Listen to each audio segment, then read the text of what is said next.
Go brush my hair. All right, so we're officially recording. And I also wanted to say, please mute yourself if you're not speaking, just so we can eliminate some of that background noise and ensure everyone can hear okay. Yeah, and as Russell said, if you have questions throughout the presentation, just put them in the chat. The chat can be found down at the bottom of your screen. The little chat button. If you just click on it, it'll pop up on the right-hand side, and you can type in whatever questions you may have, and we'll answer them all at the end. Yeah, so I think everyone on this call has attended a water quality monitoring training and are either working with Madison or myself to set up sites. And so this data entry and visualization training is the same whether you're monitoring for highway construction or pipeline construction. So I just wanted to say that. And then I also wanted to put here in the chat, the first link is to the West Virginia Rivers Water Quality Monitoring webpage. And the second one is to the Highway Construction Monitoring Manual, because I'll be referencing a couple of the appendices in the manual as I go along today. So I'm going to share my screen. Okay, can you all see my screen okay? A couple nods. Yeah, okay. I got it, yeah. Thank you for that confirmation. Okay, so we're going to start actually with some of the appendices. So here we have the West Virginia Highway Construction Monitoring Manual. And the appendices are the same for both pipeline construction and highway construction. And so let's say you've attended your training and you're ready to set up some sites. How you would do that is you would go down here to Appendix D, and that's where you would find the site documentation, instructions, and form. So I just wanted to show you that quickly. Looks like this. This is the instructions, and this is the form. So you would just fill out this form.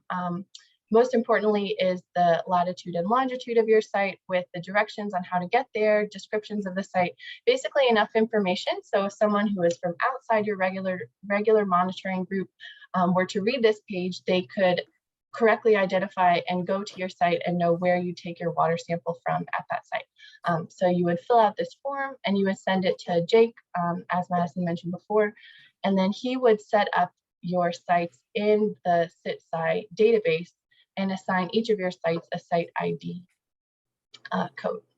So that's site documentation. And then you would go to the CitSci database after that. Sorry, it keeps going down and it's hard to see. Here we go. Okay, so let's say you have sent Jake all of those site documentation forms. He's let you know that your sites are all ready to go. And so you can start entering data. So you go to citsci.org. This is the website.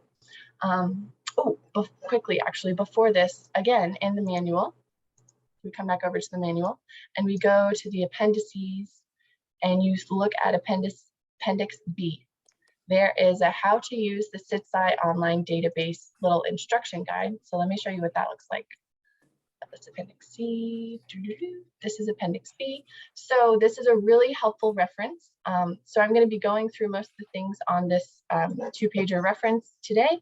So just in case you forget and don't feel like watching the recording over again, you can just hop on over to Appendix B in the manual and use it as a refresher.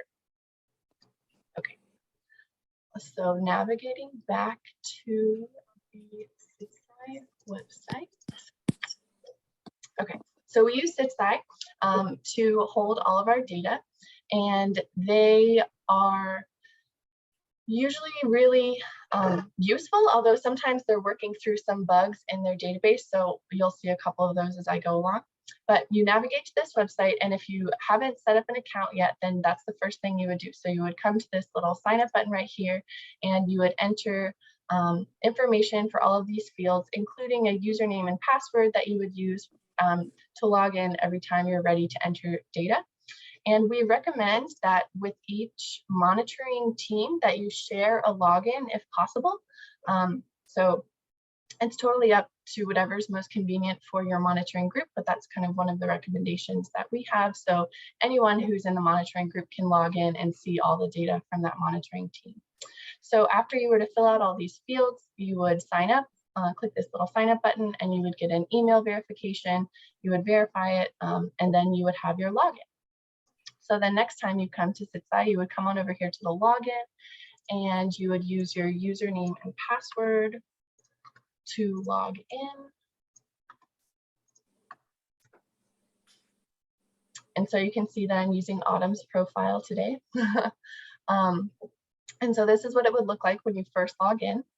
And what you want to do next is you want to join the project. And so what I mean by that is that West Virginia Rivers and Trout Unlimited and a couple partners have teamed up to have a Trout Unlimited West Virginia water quality monitoring project. And so how you join that project is you come over here to this project button, and CitSci, as I said, it houses lots of projects. You can see there's over 1,000 projects that are housed on the CitSci website. So we're monitoring just for one of those projects. And that project, as I said, is called Trout Unlimited West Virginia Water Quality Monitoring Project. Don't worry about scrambling to write this information down because it is in that Appendix B that I showed you earlier, so you can reference it there. But you would search for that project. And then if I wasn't already a member of this project, over here near this button right here, it wouldn't say member, it would say request to join. It would be a little green button. And so I would click that request to join project. And then Jake Lemon, so that's our TU partner, he would approve that request, and he usually does so within a day. But if you've requested on the weekend, then it might be till the next business day. But so that's the first thing you would do, is you would set up your CitSci login, and you would request to join this project. All right, so now I'm going to click on the project homepage, if you will. All right, so this is our project homepage, and you can see a couple things here. So there's over 191 members, so people monitoring and submitting data, both in Virginia and West Virginia for pipeline construction and also highway construction. There's been over 7,000 data entries, and there's over 573 monitoring locations for this particular project. So just another note here, there's lots of different ways to do the same thing on the CitSci website. So I'll show you kind of the most straightforward way to do things, but as you get more familiar with this interface and you poke around here a bit more, you'll find probably your favorite ways to do things. But the most important thing to be able to do is to submit your data. So this again is our project homepage, and you can see this big blue add data button right here. So you click that down arrow, and then there's two data sheets. So it depends on what you're submitting as to which data sheet you're going to select. If you're submitting data for a pebble count, you would click this first data sheet. If you were submitting kind of regular monitoring data like conductivity, air temperature, turbidity, those sorts of things, then you would select the second data sheet, the stream monitoring field data sheet. So I selected that one, and then it will take you to the web form data sheet. And so this little note right here is just making sure that you've sent Jake your site documentation form, so your site is already processed in the CitSci database here. So you would choose your observation date. The observer is going to be automatically filled by whatever login you've logged in with, and then this location. So this is where the site IDs come in. So whatever site documentation forms you sent to Jake, whatever site ID he gave you, that will pop up here. So if you sent him, you would want to do one site documentation form per site. So if you had 5 sites, then all 5 sites would pop up right here. So you would want to select which site you're entering data for. So let's say I was entering data for this site right here. You can confirm that it's correct with this map down here. And then you keep scrolling, and you would just really continue entering your parameters. And this web form pretty much mirrors the paper data sheet as well. So it should be pretty easy to enter. A couple of them are drop-down menus because they're categorical data. And then these ones you would just type in whatever your measurement was, let's say like 40 or something like that. I would make sure you note here that there's 2 submission fields for turbidity. The first one is in centimeters, and then the second one is in NTU. So just make sure you're submitting the correct unit in the correct field form. And then once you're done entering all of your data, including any pictures that you may have taken at that site, then you'll just click this blue submit button right there, and your data will have been submitted. So it's pretty straightforward. And if you ever have any questions, you can always email Jake, or you can also email myself, and we would be happy to help you out. Okay, and take a little pause. So that's the data entry. And I'm going to come back to our project homepage here, because there's lots more we can talk about here. So we're on the home tab of our project homepage, and we're going to explore all of these various tabs right here right now. So if I navigate over to this data tab, this is the observations tab. So this is showing all the observations or the entries that have been submitted for this project. So again, there's over 7,000. It's quite a lot. So if you are interested in taking a look at those, you could.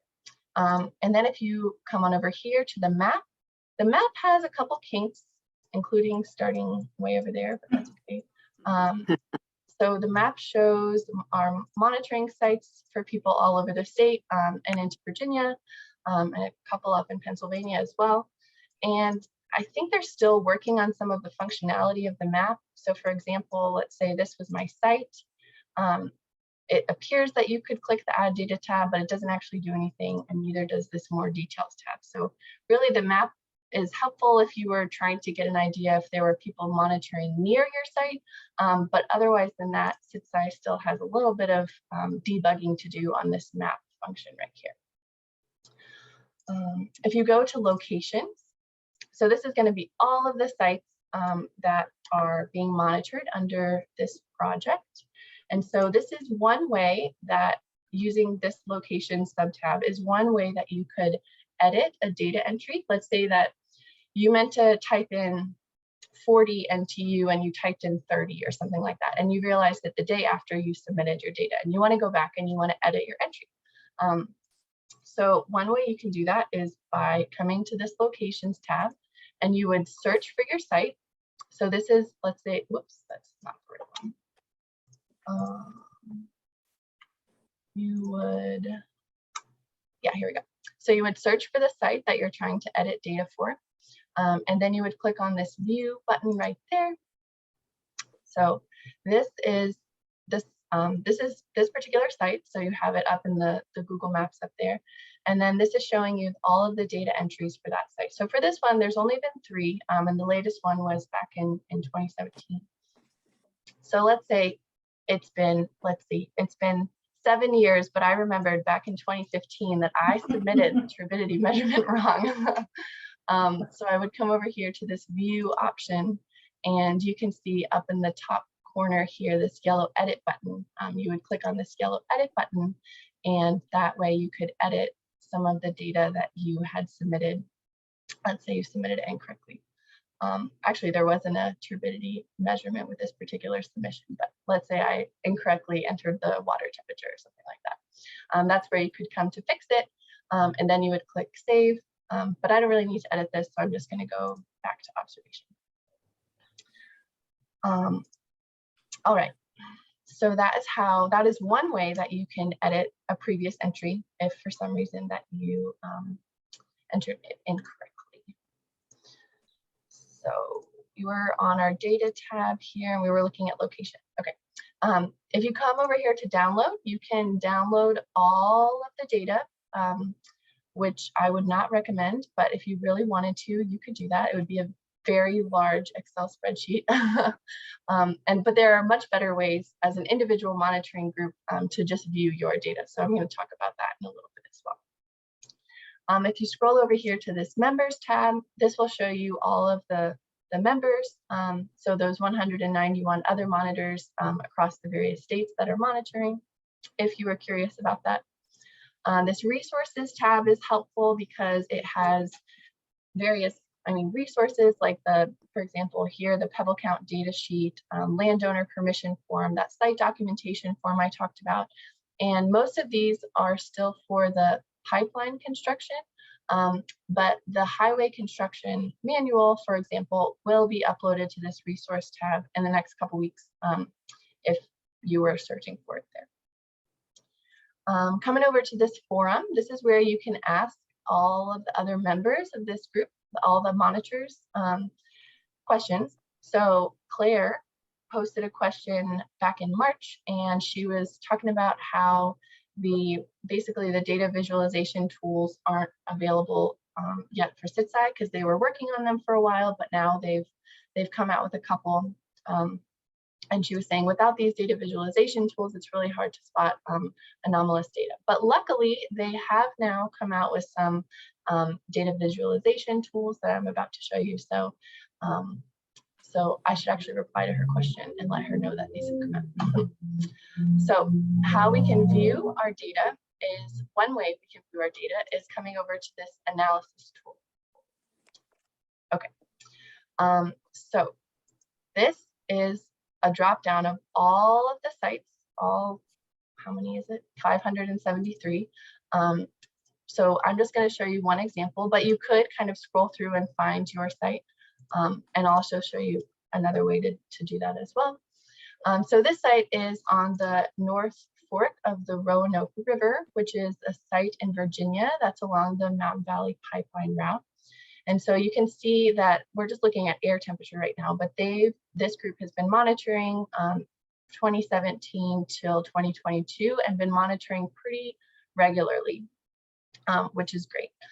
So you can select which type of data you want to view. So there are those categorical measurements like water condition, like these categories, muddy, cloudy, clear, those kinds of things. Or you can also toggle over and look at some of the numerical data that you enter as well. So as we know, those erosion and sedimentation impacts, typically they impact turbidity measurements. So I'm going to click on this turbidity parameter right there. And then sometimes we also know that when there's high stream flow, the turbidity could also be affected. So just to make sure, when we're looking for high turbidity spikes, that it's not related to stream flow, I'm going to click on stream stage, which is not flow, but it's a proxy that we use for flow. So if I scroll down a little bit, well, we'll just look at turbidity first. So this is this monitoring group's turbidity measurements from 2017, again, till 2022. And so I want to point out here that this is one reason why it's really important to kind of monitor as frequently as you can. We recommend weekly during construction, so you can really see kind of what the typical baseline conditions are. So on this particular site, the typical baseline conditions look like they're between 0 and 13 NTU per turbidity. And you can see kind of these very clear spikes in turbidity when plotted on this graph like this. So let's take one example and we'll look here. So on June 22nd, 2018, they measured a turbidity of 240.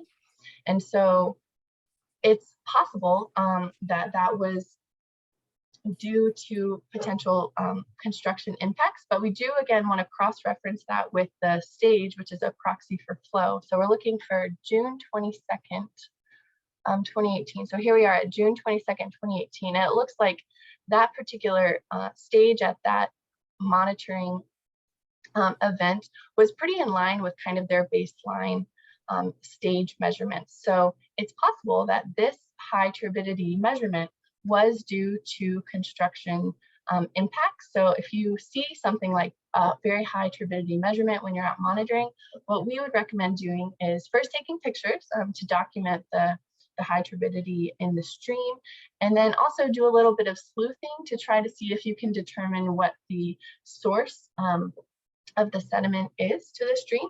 And so as we're all kind of monitoring for potential impacts from construction, particularly downstream impacts, if you were to see that this turbidity impact and the sediment were entering the stream from a project that wasn't following their stormwater construction permit BMPs, then you would want to make sure you photo document that. And again, you can let us know at West Virginia Rivers, and we could follow up with DEP, for example, with and ask for them to do a follow-up inspection. So here we would have both the data point entry of what the turbidity measurement is, along with some of that photographic evidence of where the sediment source is coming from and where it's entering the stream. And that is most useful when we're contacting DEP for potential follow-up inspection. And something else I want to note about these data in particular is that these like high turbidity spikes here were related to some sediment impacts from the construction, and were actually used in some comments that West Virginia and other partners submitted for MVP permits. So that's just to say that the data that you all are out there collecting, they are used and they are very useful to just make sure that these projects are ideally abiding by their permits. And if they're not, then we can keep them accountable to that. All right, so that was a lot about the analyses tab. Coming to the final tab here of our project homepage is this results tab. So like I said, CitSci isn't quite fully set up yet here in this results. And so they say that they want to have great science communication tools for you. And if you have any ideas, to click this form and share it with them. So the results tools are forthcoming, but I think that the analyses tools are still pretty helpful for you all to see, to visualize your data and see whether you have any anomalies and what your baseline levels of different parameters may look like. All right, so I hope I'm trying to go fast, but not too fast, because I want to get through all the content, but I also don't want to talk too quickly that I'm losing you all. So that was all of the tabs associated with the monitoring project homepage. So there's one final thing I'm going to show you, and then we can open up the floor for questions. And that is the My Profile. So again, here I am at the project homepage. If I've logged in, if I come up here and I go to My Profile, there's various things you can do on your My Profile page. Like you can replace the image. Autumn should probably change her last name. You can change your password if you need to, things like that. But more helpful tools are down here. So if you click on My Project, you can see which projects you're a member of. So everyone, ideally, within the next month or two, will be a member of this Trout Unlimited West Virginia Water Quality Monitoring Project. If you click on My Observations, this is going to show you all of your observations or your data entries that you've ever submitted with this particular login. So that, again, is why we recommend that each monitoring group share a login, because then anyone from your group could log in and they could view any data entry submissions that anyone in your group has really ever entered. And so that's useful to have them all in one place, as opposed to before when we were looking at observations of the whole project. It was all 7,000 plus observations, was a little overwhelming, but this is just the observations that your monitoring group with your login has entered. If you scroll over here to My Locations, this is going to be the sites that your group is monitoring. Again, it's not all the sites for the project, but it's just the ones that your group is monitoring. And I'm going to show you another helpful thing on this page as well. If you click on a site, so this is your site, it's going to show you all the observations, so all those data entries, and you can view them. And this is another way to get to that edit previous data entry button that I described earlier. So like I said, there's multiple ways to kind of get to the same place in CitSci, and you'll figure that out as you become more familiar with it. But another great thing about this page is that you can come here to trends. And so this is how you can look at the trends for your particular site and not have to scroll through those 500 sites in the analyses tab, but you can just look at it for your site. So unfortunately, this site doesn't have very much data, but we can look at, let's say, turbidity, and we'll look at stream velocity.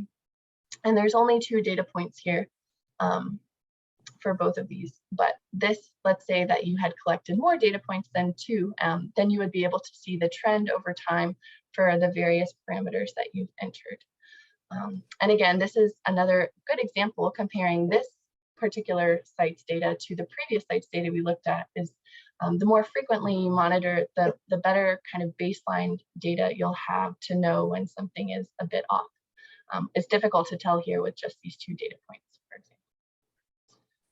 All right, so I think, oh yeah, and then over here, if you go to My Preferences, you can toggle various options on and off. They have a CitSci newsletter if you want to. West Virginia Rivers has nothing to do with that, so I'm not sure what that would really be about, but it could be helpful.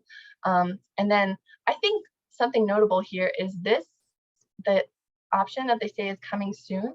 So that Forums tab I showed you earlier, where Claire had asked about the data visualization tools, you can, coming soon, you would be able to toggle on a notification to see when a post is made in that forum. And so that would be helpful because then members of the project, so monitors, could more easily talk to each other and actually use the forum functionality to have discussions and things like that. All right, so that was everything I had. I'm gonna come back to this project homepage here, and I'm actually gonna stop sharing my screen and take questions. That was a lot. Thanks for bearing with me. Hopefully I spoke semi-slowly. Jenna, I had a question. I put it on the chat, but I said these site names mean nothing to me. Is there a reason that a nearby town or some other readily identifiable place isn't also listed for each observation, for each location, each site name? Yeah, well, I guess that's one helpful thing about the map, is you could kind of use the map to see, like, okay, here near Berkeley Springs, like, you know, what sites are around here. But really the site ID, I think, is to be functional for data analysis. So if you had like Berkeley Springs Country Inn, like that's a really long site ID if you were trying to sort through. I don't mean make that the site ID. I mean, there was lots of room on that. It looked like they could maybe put a second, you know, with like Berkeley Springs or you know, Elkins or something like that, something close by, so you have some general idea where this is located. This site.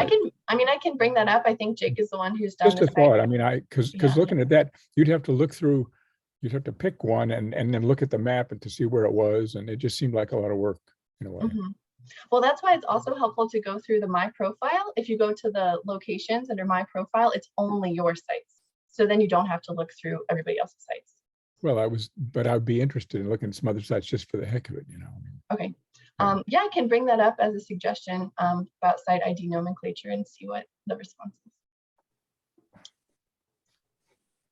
All right, anybody else have any questions? In terms of pictures, you want pictures that note a change, an unusual change. You don't want pictures of every week, do you?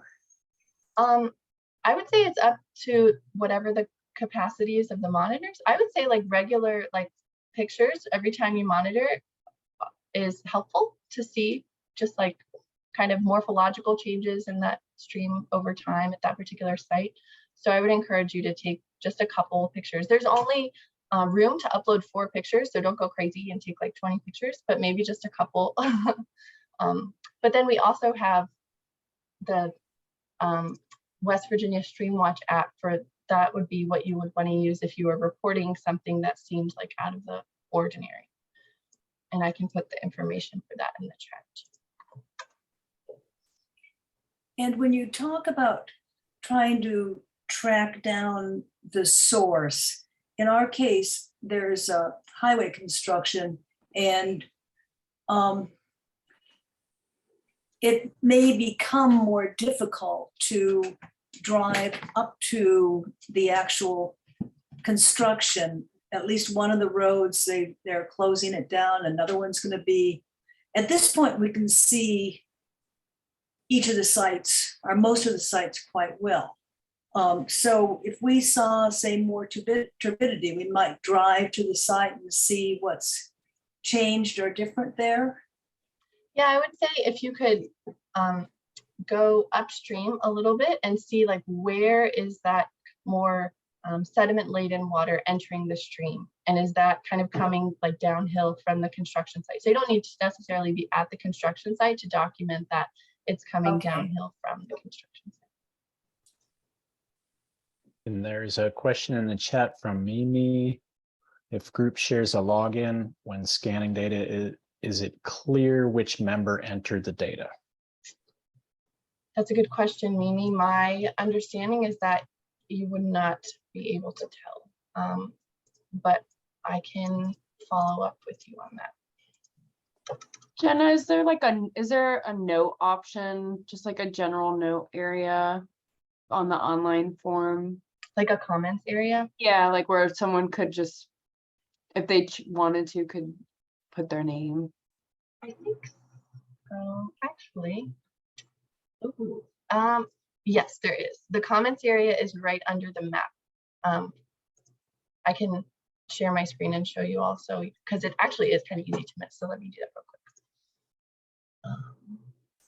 That might be helpful for some of our folks where, you know, we have kind of like a sub-in system for sites where folks are out of town, or, you know, if something happens where they can't get out, maybe there's someone who can sub in for them for a week or so. And there's other folks that I think that might be rotating sites just because of the drive, where maybe just having their name in that comment area would be helpful for the future. Yes, for sure. That's a great question. And here's the comment field. So now that you all know where it is, it's right here, because it is a little easy to miss. But yeah, you could easily like monitored today or something like that, kind of indicate who was the monitor for that particular entry. And we have a hand up from Kay. Yes. A couple of things I just want to comment on. Madison trained me, and we went to Wolf Run near Parsons, and there was 2 other people that was going to join us. So as far as the location, they'd never been there, so I check the distance from Wolf Run to where you turn off the main road, and then from the main road back to Parsons. So I think it would be a really good idea to have the nearest city somewhere on there. Parsons, because it could be somebody else coming, and then even though there's coordinates, sometimes stuff doesn't work where you can use your coordinates to find the place. So if you leave Parsons, and then like I said, the description, it was very simple. It's like 2.3 miles to Holly Meadows Road, and then another 1.5 miles to Wolf Run. And then it would be nice to have that at least at the beginning, maybe on the paper. And Yeah. Mass and I did all the that intro stuff you did, and we've been able to do two data collections so far. So we're just waiting to put them in. Yeah, that's great. Yeah, these are great comments that I will bring as suggestions to Jake. The information that you put as far as directions on the site documentation forms, I think that should be able to be accessible through the database somewhere. So I'll get back to you on that. Okay.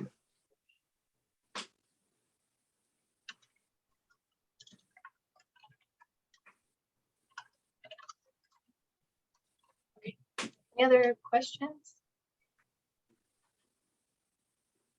Did it all make sense? Did I go too fast? Okay. All right. And the West Virginia Rivers Water Quality Monitoring webpage that I put in the chat at the beginning, that will be where we post this recording if you ever want to refer to it, or you want to share it with maybe new monitors who are joining your group or something like that. Just to let you know. I have another question. Okay. At the beginning, you said there was 2 links. One was, well, I guess one was to our project, which is Trout Unlimited, and then there was another one. And where were you sending those links to? Are you going to send us to email, or I forget where you told me they were going to be?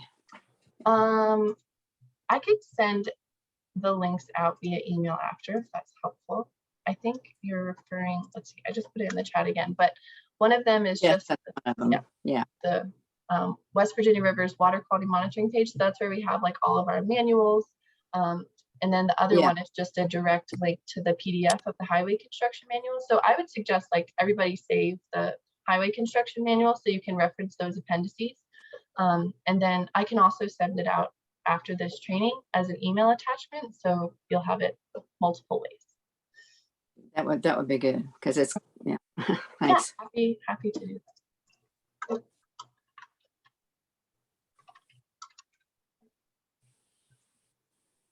All right.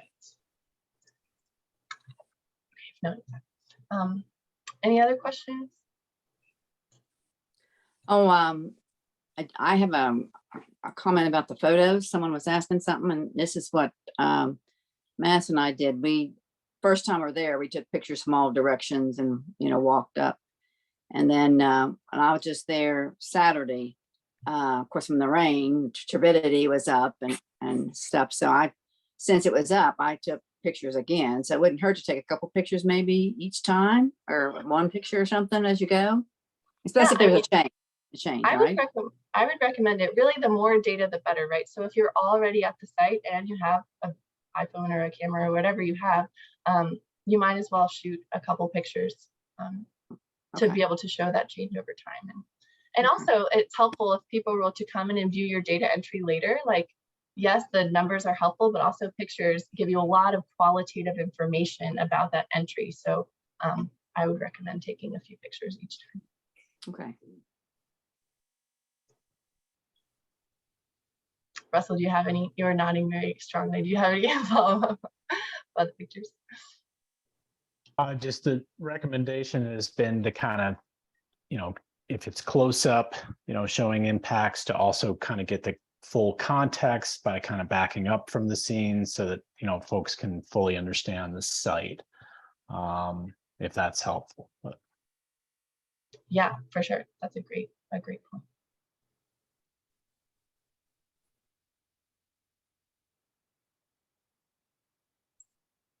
I will add, I think it would be helpful to do it every time. And if you do it, just like, where you take your samples from every time, being consistent. If you take your photo consistently or photos consistently every time, that's great data. That's irrefutable.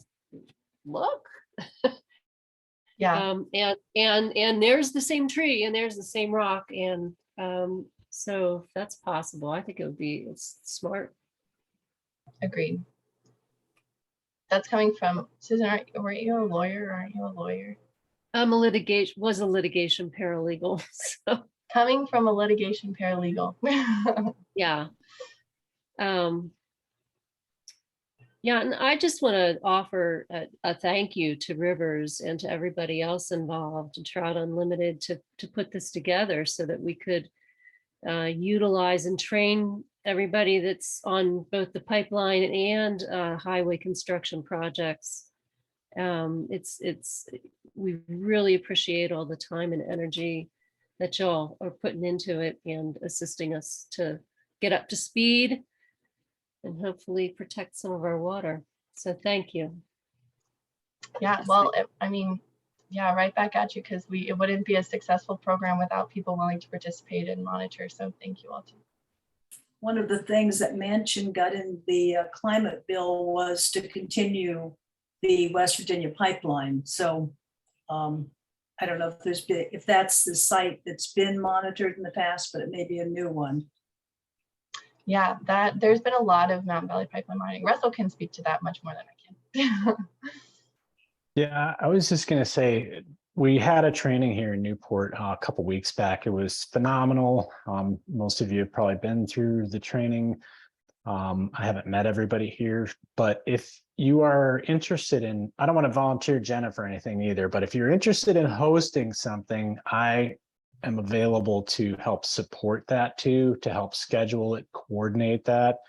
The key thing that we need help with, I think, is getting people there, identifying a location that's ideal for the training. And I'll leave my email in the chat if folks want to reach out to me directly. That's a role that I can play, is to help support West Virginia Rivers Coalition in scheduling that and getting more training set up in West Virginia.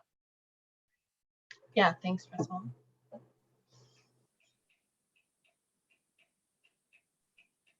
Yeah, and as he's saying, if you all start monitoring and then you find through talking with people or maybe community members see you out monitoring and they want to join, and it would be good to have kind of another training for all those new interested folks. Definitely reach out to Russell and or myself. Or Madison.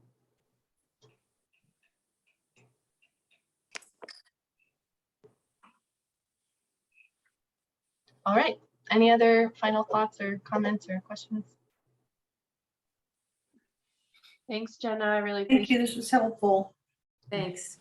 Thanks, Yeah. Jenna. Thank you, And everybody. it's good to know what's in the Thanks, everybody. manual.